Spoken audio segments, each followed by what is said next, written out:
नमस्कार, मैं आपका मित्र डॉक्टर अमित कुमार गुप्ता। आप सभी का स्वागत करता हूं हमारे video the holographic universe and the silent witness with in you के दूसरे भाग में।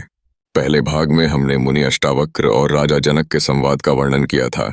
आज वीडियो के दूसरे भाग में हम ब्लैक होल और सूचना इंफॉर्मेशन को गहराई से समझने का प्रयास करेंगे, जिससे वीडियो के तीसरे भाग में हम जान पाएंगे कि विज्ञान और मुनि अष्टावक्र के दृष्टिकोण में किस तरह समानता है।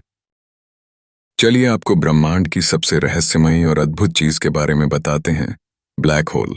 ब्लैक होल एक ऐसा स्थान होता है जहां चीजें सिर्फ अंदर जा सकती हैं, लेकिन बाहर कभी नहीं आ सकती। यह ब्रह्मांड का वह दरवाजा है जो सब कुछ निगल जाता है, रोशनी को भी, समय को भी, और यहां तक कि स्थान, स्पेस को भी। ब्लैक होल के पास एक खास सीमा होती है जिसे इवेंट होराइजन कहते हैं। यह वह बिंदु होता है जहां से अगर कोई चीज एक बार अंदर चली गई तो फिर वह कभी लौटकर नहीं आ सकती। वहां तक पहुंचना ऐसा है जैसे झरने के उस किनारे पर होना जहां से एक बार गिरने के बाद नीचे जाना तय होता है। अब सोचिए, कोई ऐसी जगह जहां समय की रफ्तार रुकने लगे, जहां प्रकाश तक हार मान ले। वहां विज्ञान भी हैरान हो जाता है। ब्लैक होल के बिल्कुल केंद्र में होता है सिंगुलैरिटी, एक बिंदु जहां सारा द्रव्य, ऊर्जा, समय और स्थान एक साथ सिमट जाते हैं। वहां के बारे में हम कुछ नहीं जानते क्योंकि वहां भौतिकी के सारे नियम फेल हो जाते हैं।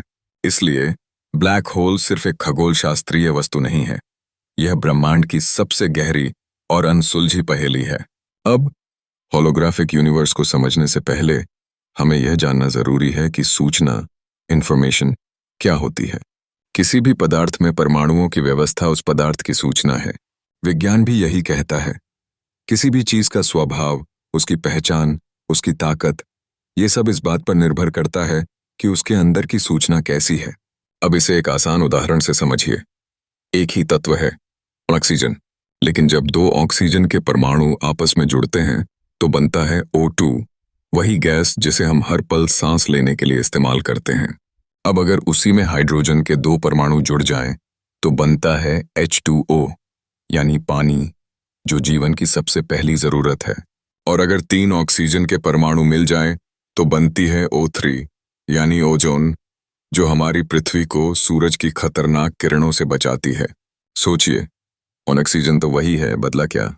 सिर्फ परमाणुओं का जुड़ने का तरीका। यही तरीका सूचना, इंफॉर्मेशन कहलाता है।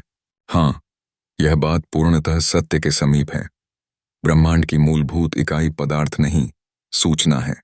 हमारा DNA, हमारा मस्तिष्क, हमारी स्मृतियां, हमारी भावनाएं, यहां तक कि हमारी आत्मा की पहचान, ये सभी एक प्रकार की सूचना ही है। हमारा शरीर उस सूचना को प्रकट करने वाला माध्यम, मीडियम है। बिना सूचना के न तो कोई अनुभव है, न ही कोई पहचान। लेकिन क्या हम सूचना को नष्ट कर सकते हैं? जैसे कि एक पेड़ की सूचना उसकी संरचना, उसकी जीन और उसकी स्मृति में शामिल है, जो उसके DNA में संग्रहित होती है। भले ही पेड़ मर जाए, लेकिन उसकी सूचना उसके DNA के रूप में संरक्षित रहेगी। यह सूचना बाद में अन्य जीवित प्राणियों, जैसे कि जीवाणुओं या अन्य पौधों, में प्रविष्ट हो सकती है। इसका अर्थ है, सूचना को हम नष्ट नहीं कर सकते, हम उसे केवल एक रूप से दूसरे रूप में बदल सकते हैं। और यही मूल सिद्धांत है क्वांटम यांत्रिकी, क्वांटम मैकेनिक्स का। सवाल उठता है, यदि ब्लैक होल में यह सूचना समा जाती है तो क्या वह नष्ट हो जाती है? अब मैं आपको उस समय में ले चलता हूं जब स्टीफन हॉकिंग ने एक शोध पत्र प्रकाशित किया। उन्होंने कहा, ब्लैक होल ही वह जगह है जहां सूचना नष्ट होती है। लेकिन कुछ वैज्ञानिकों ने कहा कि इसमें त्रुटि है, क्योंकि सूचना कभी नष्ट नहीं हो सकती। यह क्वांटम यांत्रिकी का मूल नियम है, और अगर कोई चीज इस नियम के खिलाफ है तो या तो वह चीज गलत है या फिर हमें अपने नियम बदलने पड़ेंगे।